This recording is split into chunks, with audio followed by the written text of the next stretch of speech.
Welcome class. तो next part हम लोग चैप्टर 4 का आज देखेंगे। और पिछले वीडियो में हम लोगों ने बायो-सेवर्ट लॉ, उसके एप्लीकेशन को हम लोगों ने देखा था और बायो-सेवर्ट लॉ को हमने समझा था। आज के टॉपिक्स हम स्टार्ट करते हैं। हालांकि कुछ न्यूमेरिकल भी लेंगे एग्जाम्पल का, लेकिन आज के टॉपिक्स में हमने सबसे पहले लेने वाले हैं वो एम्पियर्स सर्किटल लॉ। तो एम्पियर सर्किटल लॉ क्या है? एम्पियर सर्किटल लॉ में अगर हम जाएं तो हम लोग को थोड़ा सा गॉस थ्योरम याद करना चाहिए। गॉस थ्योरम क्या था? गॉस थ्योरम याद कीजिए तो क्या था? एक चार्ज है, चार्ज के इनक्लोज करने वाला अगर कोई सरफेस है तो इलेक्ट्रिक फील्ड और एरिया का जो प्रोडक्ट है वो कांस्टेंट होगा। करेक्ट? माने इसका डॉट प्रोडक्ट कांस्टेंट होगा। इसकी जो डॉट प्रोडक्ट है वो कांस्टेंट होगी। प्रोडक्ट का है या डॉट प्रोडक्ट का है, जो भी कहना है, डॉट प्रोडक्ट कांस्टेंट होगा। यही एक कहानी थी। और इसी कांस्टेंट को अपन लोग फ्लक्स कह रहे थे। इसी कांस्टेंट को अपन लोग फ्लक्स कह रहे थे। क्योंकि इसमें कॉन्सेप्ट क्या था? बड़ा सिंपल सा कॉन्सेप्ट था कि जैसे जैसे दूर जाएंगे वैसे वैसे इलेक्ट्रिक फील्ड कमज़ोर होगा, लेकिन एरिया क्या होगा? बढ़ता जाएगा। इनक्लोज्ड एरिया जो है सो बढ़ता जाएगा। ये कॉन्सेप्ट था। बहुत सिंपल कॉन्सेप्ट है। ऐसा कुछ भी नहीं है कि जो इसको नहीं समझ में। दूर होते जाएंगे, इलेक्ट्रिक फील्ड कमज़ोर होता जाएगा, लेकिन एरिया बढ़ता जाएगा। मतलब एक फैक्टर घट रहा है तो दूसरा फैक्टर क्या होता है? बढ़ रहा है। इसका मतलब कि दोनों का प्रोडक्ट क्या रहेगा? कांस्टेंट। और इसके हिसाब से गॉस ने एक थ्योरम सजेस्ट कर दिया था। क्या सजेस्ट कर दिया था? वो गॉसेस थ्योरम, जिसमें ये बतलाया था कि टोटल फ्लक्स कांस्टेंट होगा और जो कांस्टेंट होगा वो 1/ε0 times of the total charge enclosed inside it. यही था ना? कांस्टेंट होगा और वो होगा कितना? 1/ε0 times of the enclosed charge inside it. अब जरा सा एक बात को गौर कीजिए, एकदम सिंपल बात है। Current carrying conductor produces magnetic field in the form of concentric circles. Concentric circles मतलब ये हम शुरू से बता रहे हैं कि ये है एक सर्कल, उसके बाद ये, उसके बाद ये, इसके बाद ये, इसके बाद ये। तो आप क्या उम्मीद करते हैं कि जैसे जैसे हम दूर होते जाते हैं वैसे वैसे क्या होता है? फील्ड वीकर होता जाएगा। लेकिन ये जो लूप है ना, ये जो लूप है वो लूप बड़ा होता जाता है। ठीक उसी तरह से जैसे हम लोग गॉसेस थ्योरम में इनक्लोज सरफेस की बात, वहाँ सरफेस की बात हो रही है, यहाँ लूप लाइन की बात हो रही है। डिस्टेंस बढ़ता जाएगा, फील्ड वीकर होता जाएगा, लेकिन एरिया उसका वो क्या होगा? बढ़ता जाएगा। माने एक चीज़ घट रहा है, एक चीज़ बढ़ रहा है। तो इसमें भी कहानी वही होगी, इसकी भी कहानी वही होगी जो उसकी हम लोग जानते थे। इसका मतलब इसमें क्या है? इसमें इलेक्ट्रिक फील्ड है, सॉरी मैग्नेटिक फील्ड है, और क्या है? और क्या है? ये लूप का लेंथ है। लूप का लेंथ है। करेक्ट? लूप का लेंथ है। लेकिन ऐसा अगर हम लोग लिखते हैं तो थोड़ा सा दिक्कत हो जाएगा, है ना? कुछ कन्वेंशन मैथमेटिकली थोड़ा सा गड़बड़ जाएगा कि बी डॉट एल लिखते हैं। लेकिन चलिए थोड़ी देर के लिए हम यही लेके चलते हैं, कुछ अशुद्धि किस टाइप में लिखते हैं, है ना? तो बी डॉट एल का जो प्रोडक्ट होगा, उसका लेंथ का जो प्रोडक्ट जाएगा, जिसको हम लोग डॉट प्रोडक्ट करेंगे, वहाँ भी डॉट प्रोडक्ट की बात कर रहे हैं, यहाँ भी डॉट प्रोडक्ट की बात कर रहे हैं, है ना? थोड़ा सा उसको करेक्ट हम बाद में करेंगे। तो बी डॉट एल की जो वैल्यू होगी वो जैसे कि 1/ε times of the charge enclosed inside it था, वैसे ही यहाँ पर म्यू नॉट, जो कि मैग्नेटिक परमिएबिलिटी है फ्री स्पेस की, mu naught times of what? Current enclosed inside it. यही है circuital law. Ampere circuital law यही है, बिल्कुल गॉसेस थ्योरम जैसा ही है। अगर हम बात को समझ पा रहे हैं तो ठीक है, नहीं तो फिर, है ना, नहीं तो फिर तो जैसा है वैसा है ना? आप कोरिलेट करें। साइंस की बहुत सारे फैक्ट ऐसे हैं जिसको हम लोग क्या कर सकते हैं? एक दूसरे के साथ कोरिलेट कर सकते हैं। क्यों लिया गया, कैसे लिया गया, क्यों हो गया ऐसा, इसको हम लोग क्या कर सकते हैं? बहुत बेहतर तरीके से कोरिलेट कर सकते हैं। ठीक है? अब मैंने बोला था कि इसका हम एक करेक्शन बोलेंगे। तो करेक्शन क्या है? एक्चुअल में क्या होता है कि मैग्नेटिक फील्ड का जो डायरेक्शन होगा किसी भी पॉइंट पर, वो होगा किस डायरेक्शन में? टेंजेंशियल डायरेक्शन में सर्कुलर मैग्नेटिक फील्ड लाइंस होता है तो किसी भी पॉइंट पर मैग्नेटिक फील्ड लाइंस का जो डायरेक्शन होगा वो टेंजेंशियल डायरेक्शन होगा। अगर यदि लोग बात नहीं समझ रहे हैं तो सिंपल फिजिक्स से समझिए। If an object is moving on a circular track then instantaneous direction of the velocity is the direction of the tangent drawn at that point। मतलब किसी भी पॉइंट पर की जो वेलोसिटी होगी उस पॉइंट पर ड्रॉन टेंजेंट के डायरेक्शन में होगा। करेक्ट है ना, इंस्टेंटेनियस है, चूंकि कंटिन्यूसली है तो डायरेक्शन चेंज कर रहा था। वही का स्थिति ये भी है, यहाँ भी मैग्नेटिक फील्ड लाइन जो है सर्कुलर लूप के फॉर्म में है तो कंटिन्यूसली क्या होगा, ये डायरेक्शन को क्या कर रहा है, चेंज कर रहा है। तो जब ये डायरेक्शन को चेंज कर रहा है कंटिन्यूसली तो किसी एक सर्टेन पॉइंट पर जो डायरेक्शन ऑफ मैग्नेटिक फील्ड होगा वो ड्रॉन टेंजेंट के डायरेक्शन में होगा। चलिए, तो ऐसे में ये बी डॉट एल लेना बड़ा गड़बड़ हो जाएगा। तो इसके लिए एलिमेंट्री करंट ले लेते हैं, elementary portion of the loop ले लेते हैं जिसको डी एल कहते हैं, तब बी डॉट डी एल लेते हैं, छोटा सा पोर्शन डी एल ले लेते हैं। करेक्ट, तो बी डॉट डी एल और इन सब का सम इंटीग्रेशन लिटरली क्या है, सम है। जो लोग इंटीग्रेशन नहीं पता हो तो उनको मैं बता दूं, इंटीग्रेशन लिटरली सम है, मान एडिशन है, लेकिन उस तरीके से नहीं जिस तरह से आप सोचते हैं। कुछ एडवांस लेवल में जिस दिन मैथमेटिक्स की बात चलेगी हम मैं बता दूंगा, है ना। तो लूप इंटीग्रल मान कंप्लीट साइकिल में loop integral B dot D L is equal to mu naught times of the total current enclosed inside it. तो मेरे को उम्मीद है कि ये बात आप समझ चुके होंगे, चूँकि ये बात हमने क्लियरली इसको समझाया है कि क्या लेना है, क्यों लेना है, इसको समझना भी बहुत ज़्यादा ज़रूरी हो जाता है। क्या लेना है और क्यों लेना है ये समझना, क्यों लेना है और क्या लेना है ये बात समझ में आ गई तो बात पूरी संपूर्ण हो जाती है। चलिए अब इस लॉ को हम लोग ज़रा डिटेल में लिख लें, है ना। डिटेल में इस लॉ को लिख भी दिया जाए, है ना। चलो तो फिर हम और इसके एप्लीकेशन भी देख लेंगे, है ना, और उसके बाद कुछ इसमें न्यूमेरिकल्स भी देखा जाएगा, क्योंकि एप्लीकेशन के बगैर तो बात बनती नहीं है ना। एप्लीकेशन के बगैर तो बात बनती नहीं है। एम्पियर सर्किट लॉ बहुत सारे करंट को लेकर चल रहा है, ये सारे करंट है, मैग्नेटिक फील्ड लाइंस नहीं है, ऐसा गलती मत सोचिएगा। बहुत सारे करंट लिया गया है जनरलाइज करने के लिए, है ना। और इन सब का एक कॉमन मैग्नेटिक फील्ड लाइंस है, ये मर्जिंग ऑफ लूप क्या होता है ये हम लोग देखेंगे थोड़ी देर के बाद, है ना। मर्जिंग ऑफ लूप्स क्या होता है कि लूप्स कैसे मर्ज कर जाते हैं, ठीक है। तो ये है मैग्नेटिक फील्ड लाइंस, इसमें हम लोग का मैग्नेटिक फील्ड का कोई एक डायरेक्शन ऐसा होगा बी और इसका कोई एलिमेंट्री पोर्शन होगा डी एल। तो एम्पियर सर्किटल लॉ कहता है कि the line integral of a magnetic loop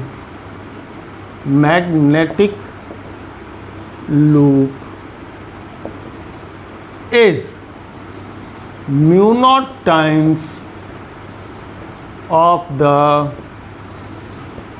total current enclosed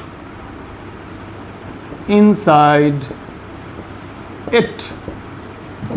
The line integral of magnetic loop is mu naught times of the total current enclosed inside it. उसके अंदर enclosed इसके mu naught times होगा, that is line integral B dot D L करके लेते हैं। चूँकि जाहिर सी बात है मैग्नेटिक फील्ड का डायरेक्शन जनरलाइज करने की कोशिश करेंगे तो हर जगह तो स्ट्रेट लाइन मिलेगा नहीं magnetic field lines, that is mu naught times of the total current enclosed inside. I is the total current, total current का मतलब ये एन आई भी हो सकता है, N is the number of current carrying conductors and I is the current in each conductor, ऐसा भी हो सकता है, ये चीज़ भी हम लोग ले सकते हैं। तो ये है हमारा क्या, एम्पियर सर्किटल लॉ। ठीक है, लॉ ही लिख रहा है तो हम लोग भी लॉ ही लिखते हैं। वैसे लॉ में, रूल में थोड़ा सा फ़र्क होता है, लेकिन जब लॉ लिखा जा रहा है तो हम लोग भी लॉ की बात करें, रूल की बात क्यों करें? क्योंकि जिन्होंने ये बनाया है वो हमसे आपसे ज़्यादा समझदार हैं। इसको लॉ ही कहा जाएगा, रूल नहीं कहा जाएगा। ठीक, चलिए, तो इसका एक एप्लीकेशन भी हम लोग देख लेते हैं। एक एप्लीकेशन भी हम लोग क्या करें, देख लें, है ना। एप्लीकेशन भी इसका हम लोग देख लेते हैं।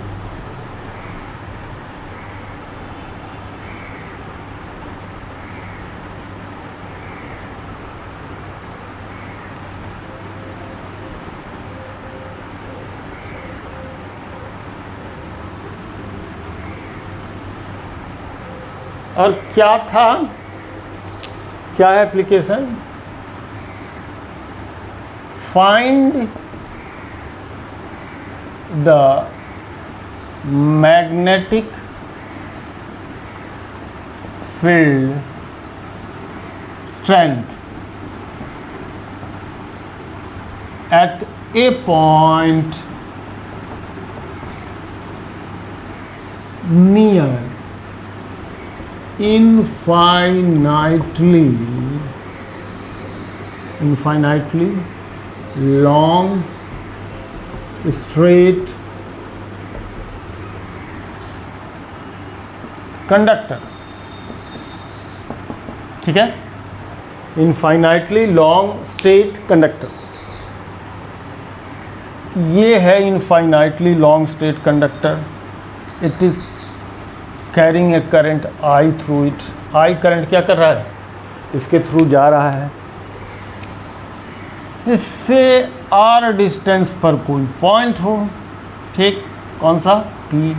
अब बोलिए क्रॉस बनाए कि डॉट? अब तक वीडियो देखे हैं तो left side dot, right side cross. अगर नीचे से ऊपर की तरफ जा रहा है तो मैग्नेटिक फील्ड यहाँ क्या बनेगा, क्रॉस बनेगा। ये सब पॉइंट नोटिस किया जाएगा जब भी आप फिगर ड्रॉ करेंगे। राइट साइड बना रहे तो क्रॉस बना रहे होंगे, इधर बना रहे होंगे, तो अगर इसी पॉइंट को हम इधर लेते हैं तो इसको डॉट दिखाते हैं, ठीक है ना। और ये हो गया हमारा मैग्नेटिक लूप, है ना। तो if I be the current through the loop, then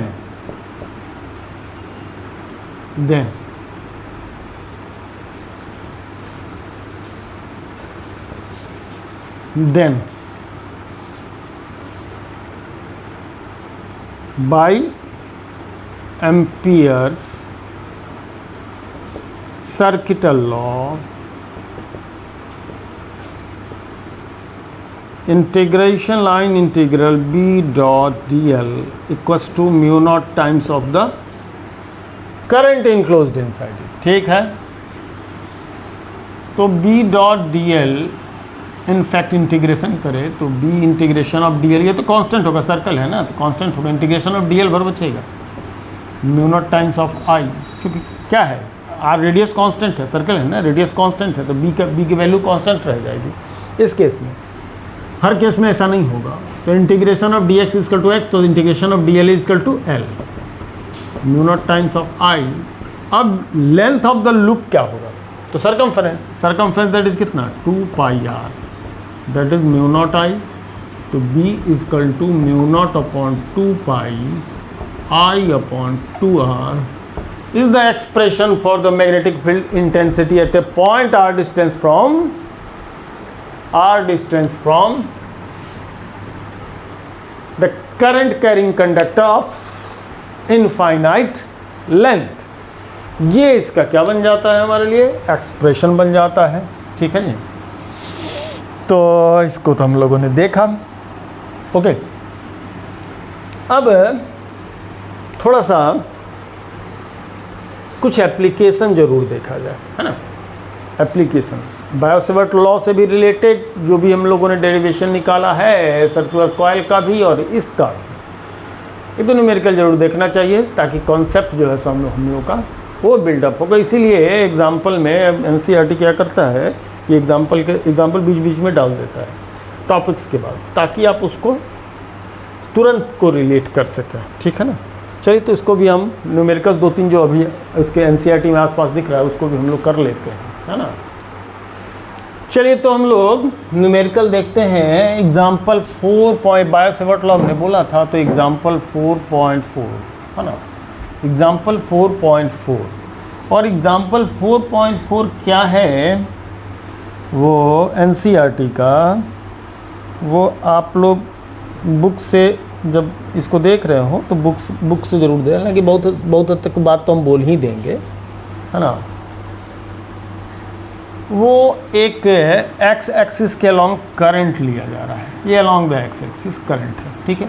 और ऐसा वाई एक्सिस लिया गया है ना, वाई एक्सिस करंट इसके अलॉन्ग है ना, करंट इसके अलॉन्ग है। और इसका पोर्शन जो लेने की बात कर रहा है, जो एलिमेंट्री पोर्शन डेल एक्स लेने की बात कर रहा है, वो कह रहा है कि 0.1 सेंटीमीटर, है राइट, 1 सेंटीमीटर, 1 सेंटीमीटर लेने की बात की जा रही है ना, 1 सेंटीमीटर लेने की बात की जा रही है।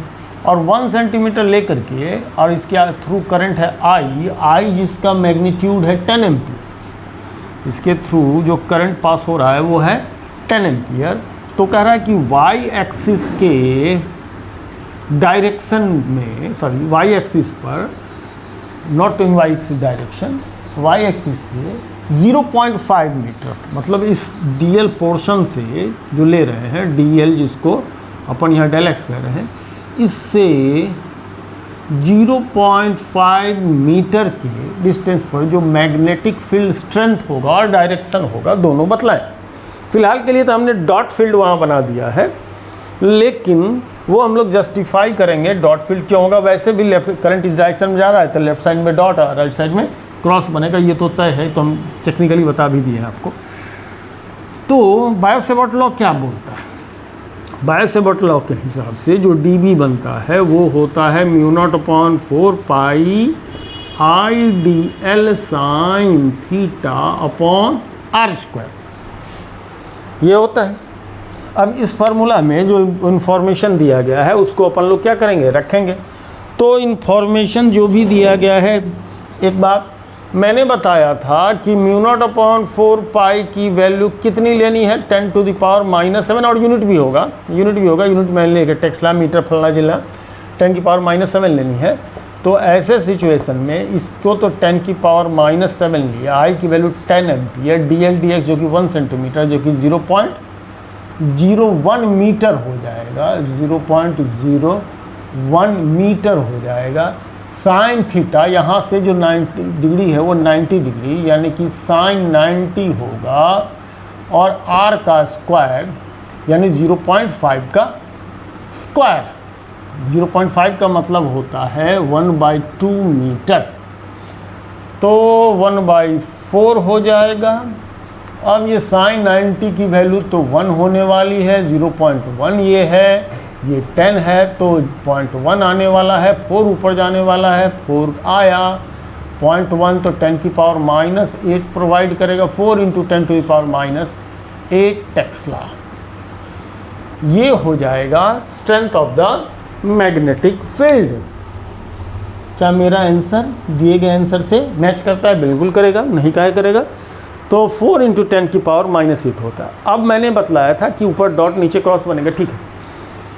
थोड़ा सा आपके बुक में एक क्रॉस प्रोडक्ट दे करके बात को समझाया गया है। Direction of magnetic field decide होता है ना, वो DL क्रॉस R से, DL क्रॉस R से, ठीक है।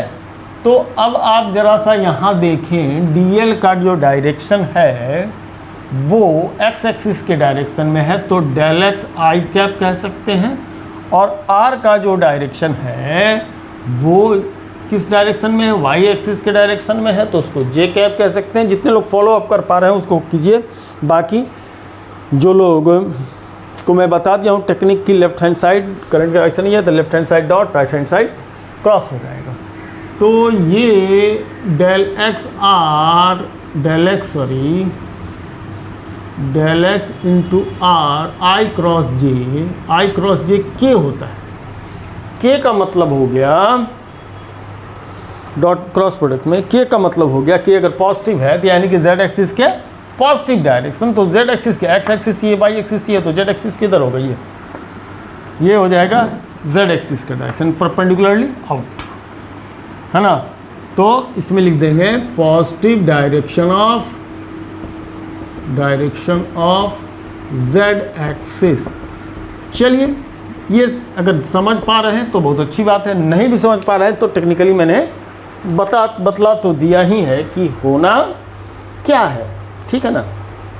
ओके, तो हम लोग नेक्स्ट क्वेश्चन की तरफ बढ़ते हैं, जो कि होगा एग्जाम्पल 4.5 ना। एग्जाम्पल यहाँ वाटर बेस वाला होता है।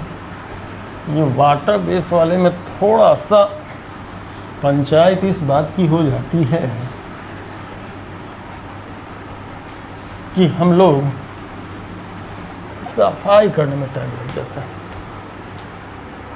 4.5 दिया है और क्वेश्चन कुछ ऐसा फिगर में दिखा है मेरे को।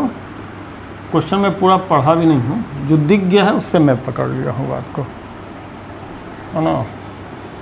क्योंकि जो जानकार हैं वो तो जानकार हैं, बच्चों के लिए तो ये बात थोड़ा सा ऐसा दिया गया है, ठीक।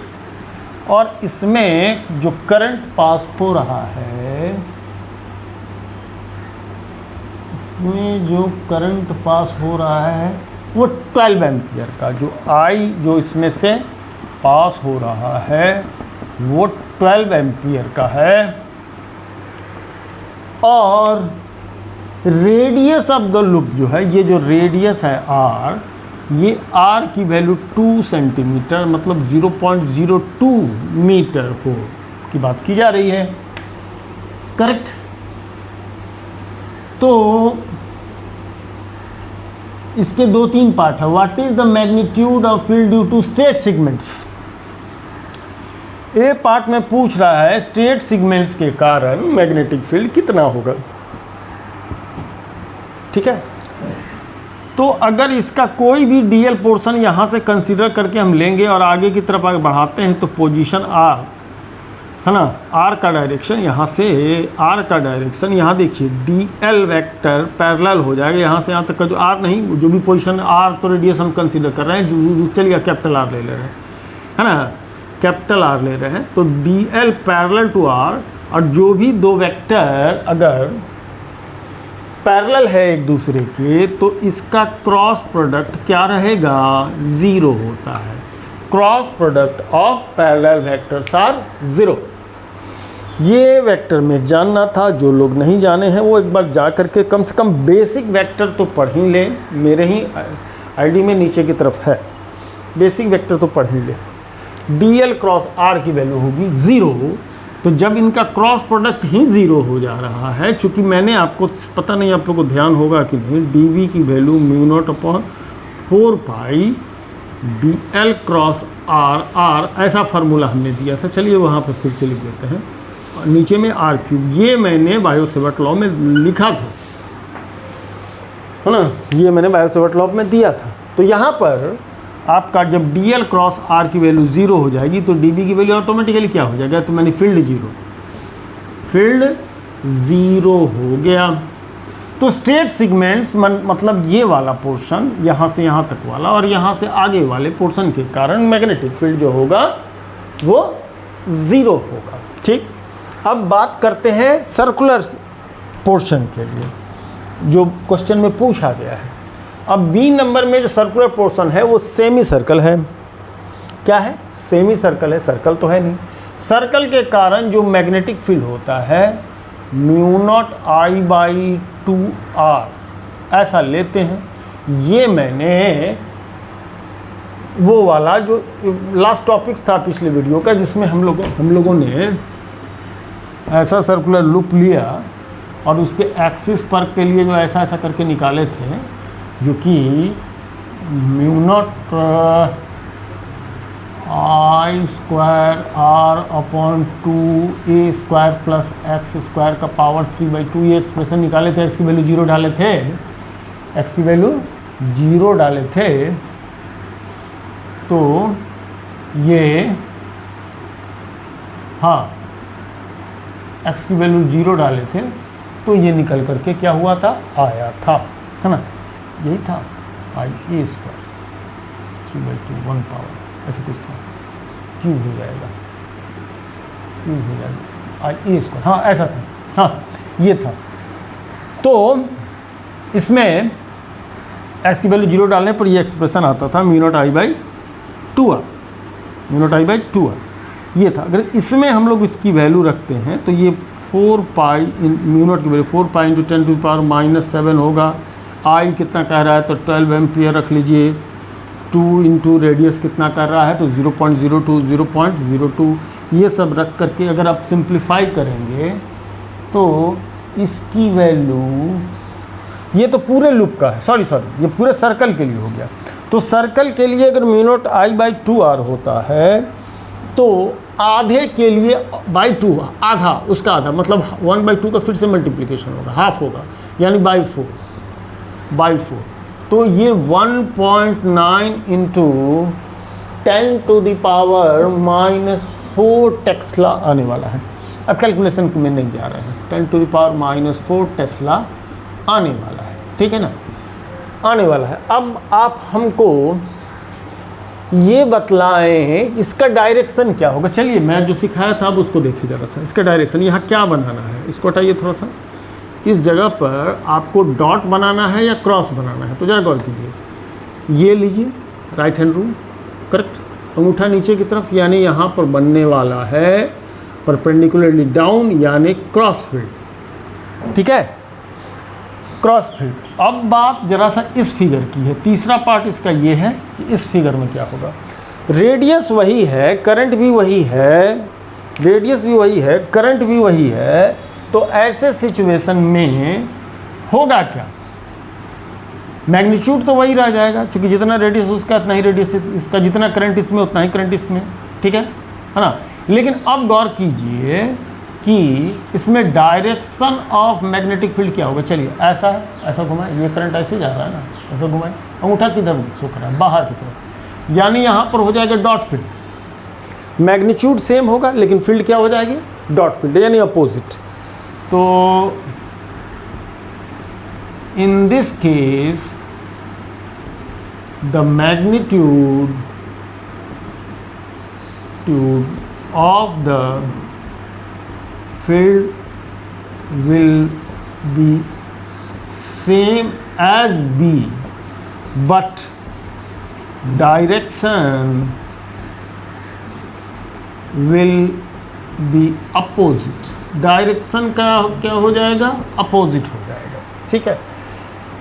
इस क्वेश्चन में तो नहीं है, लेकिन एक बात मैं आपसे बोलूँ, अगर मान लीजिए आपने इस तरह का एक सर्कुलर लूप बना दिया करंट कैरिंग कंडक्टर में, और आपने ऐसा कुछ एडजस्टमेंट रखा रेजिस्टेंस का कि जितना करंट आई इधर से पास होगा उतना ही करंट आई इधर से अगर पास हो रहा, मान लीजिए 2I करंट इधर से जा रहा है, 2I इधर बाहर आ रहा है, आई ऊपर से आई नीचे से निकल जाए, तो क्या उम्मीद करते हैं कि इसके सेंटर पर मैग्नेटिक फील्ड स्ट्रेंथ क्या होगा।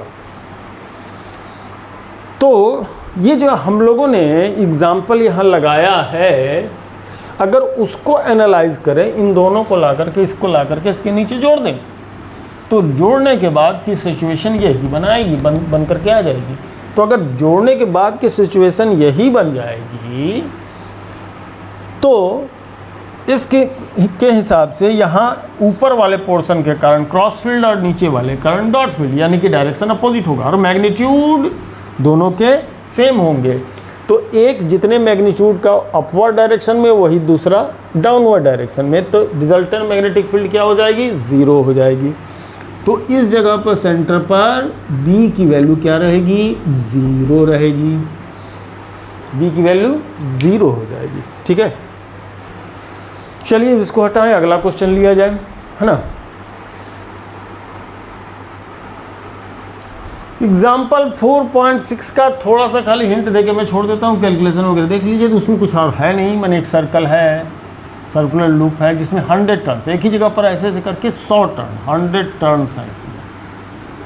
कभी कभी आप देखते होंगे कॉइल वगैरह में एक ही जगह पर क्या किया जाता है, लपेटा जाता है। ठीक है, तो कह रहा है कि इसके सेंटर पर कितना मैग्नेटिक फील्ड होगा। तो 100 टर्न्स है, करंट की वैल्यू प्रोवाइडेड है, करंट प्रोवाइडेड है कितना भैया, 1 एम्पियर, करंट 1 एम्पियर का प्रोवाइड कर दिया गया है। और इसकी जो रेडियस है, रेडियस प्रोवाइड कर दी गई है 10 सेंटीमीटर, रेडियस 10 सेंटीमीटर का मतलब हो गया 0.1 मीटर। और तो इसमें जो फॉर्मूला है थोड़ा सा चेंज आएगा, वैसे तो μ0I/2r लिखते हैं, लेकिन अब चूंकि n टर्न्स है तो मैं अभी थोड़ी देर बायो सेवर्ट इसमें बता भी रहा था, ये ni लिखा जाएगा, μ0 ni/2r लिखा जाएगा। n is the number of turns, n is the number of turns. ठीक है, अब इसकी सारे वैल्यू रख करके आपके सामने एग्जांपल में है, उसको लगा दें, वो निकल करके क्या होगा, चला आएगा। तो इसमें हम ज़्यादा लंबा खींचेंगे नहीं, जिससे फार्मूला बेस्ड क्वेश्चन है, इसको ज़्यादा देखने की ज़रूरत भी है भी नहीं। ठीक है, तो ये रही, अब देखें आगे बढ़े हम लोग।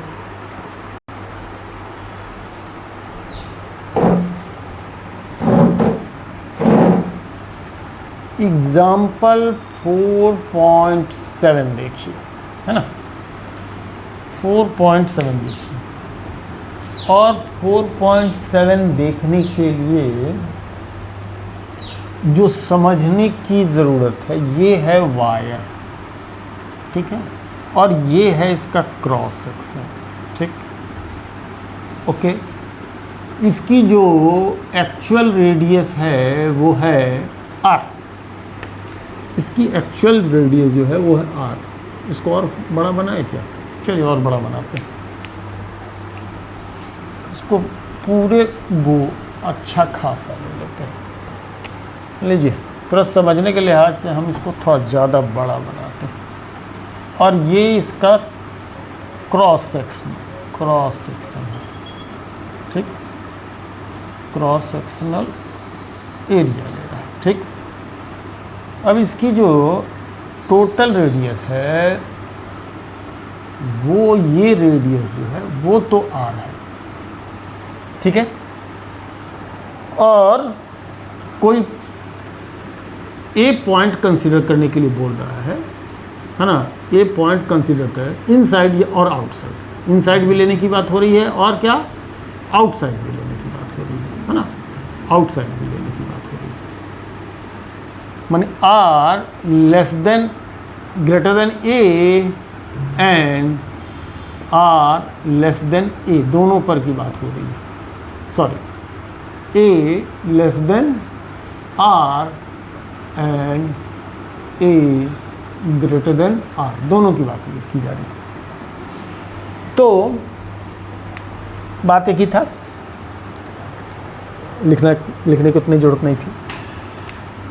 तो ऐसे सिचुएशन में सबसे पहले जब ए ग्रेटर देन आर, अगर ए ग्रेटर देन आर की बात करते हैं, ए ग्रेटर देन, मतलब first situation A greater than R मतलब आउटसाइड का पॉइंट, आउटसाइड का पॉइंट अगर हम लेते हैं, तब तो जो भी करंट इससे आई पास हो रहा था, पूरा करंट जो इस क्रॉस सेक्शन से जो पूरा करंट पास हो रहा था, वो जो एम्पीरियन लूप बनाएंगे, एम्पीरियन लूप जो बनाएंगे वो पूरे के पूरे कंडक्टर को कवर करेगा।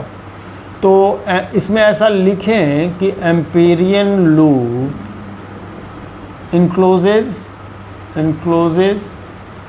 Total I current.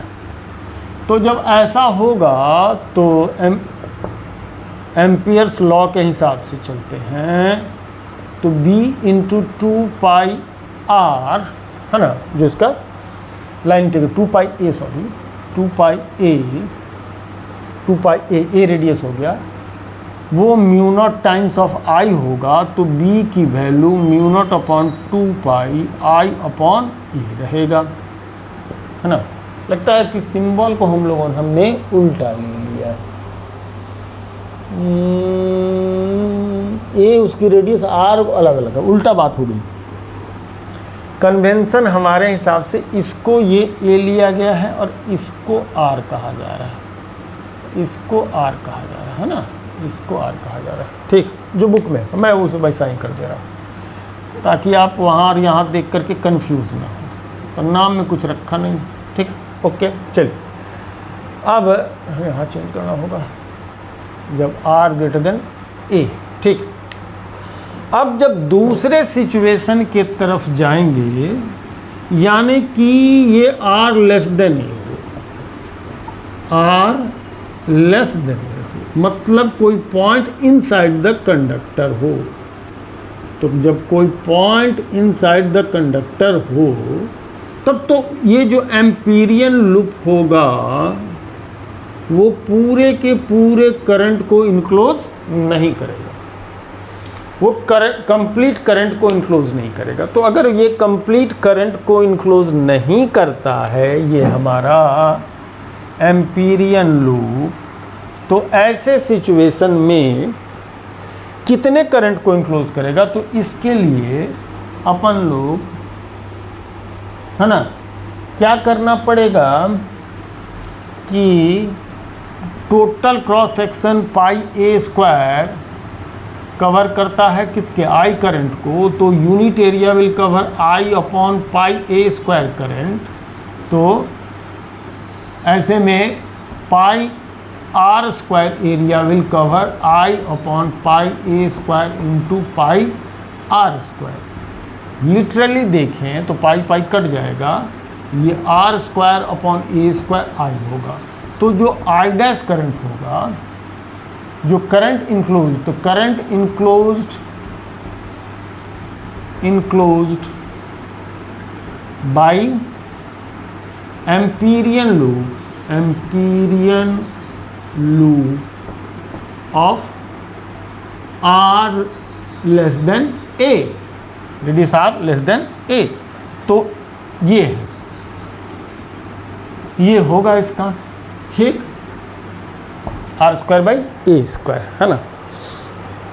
ओके, अब अगर एम्पियर्स लॉ लगाते हैं, अब इसमें एम्पियर्स लॉ लगाते हैं, एम्पियर्स लॉ लगाते हैं तो B इंटू इसी तरह से 2 पाई आर वही लेंगे, is equal to mu naught times of I dash, not I, चूँकि कुछ करंट इसके ऊपर से भी निकल जाएगा, यहाँ से भी निकल जाएगा, पूरे करंट को इनक्लोज नहीं कर रहा है एम्पीरियन में।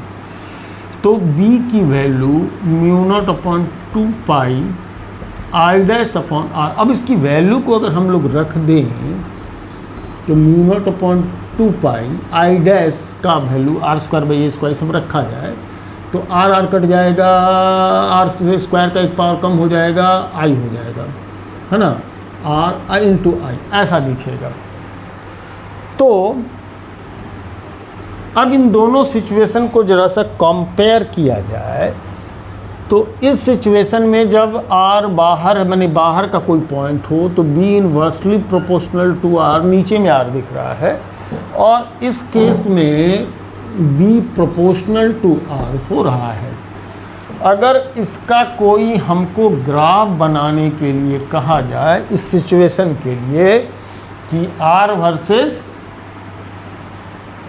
वर्सेस बी का अगर प्लॉट किया जाए तो अप टू ए के लिए, है ना, अप टू ए के लिए ये ग्राफ कैसा होगा? अप टू ए के लिए मतलब अंदर के लिए ये स्ट्रेट लाइन होगा। ये क्या होगा? स्ट्रेट लाइन होगा, चूँकि बी प्रोपोर्शनल टू आर है, लीनियर डिपेंडेंसी है। लेकिन जैसे ए से ज़्यादा, आर ए से ज़्यादा होगा, वैसे वैसे ये B proportional to 1 upon R, यानी कि हाइपरबोलिक फंक्शन बनेगा और कुछ इस तरीके की बात देखने को मिलेगी। ठीक है जी, इस तरीके की बात हमको देखने को मिलेगा, है ना। इनसाइड एंड आउटसाइड का प्लॉट कुछ इस तरीके से होगा। प्लॉटिंग से रिलेटेड क्वेश्चन भी बोर्ड वगैरह में रहते ही हैं, एग्ज़ाम में तो रहता है, मैंने कंपटीशन में तो रहता है, यहाँ भी आपको देखने को क्या होगा, मिलेगा। ठीक है जी, तो ये सिचुएशन हमको देखते हैं। चलिए देखें, कहानी आगे बढ़ाएं। तो ये आज का वीडियो 40 मिनट का हो चुका है, हम लोग यहाँ तक रहने देते हैं, फिर सोलेनॉइड वगैरह का जो टॉपिक से लेकर के हम लोग फिर से देखेंगे। ठीक है जी, तब तक इसको फॉलो अप कीजिए, है ना।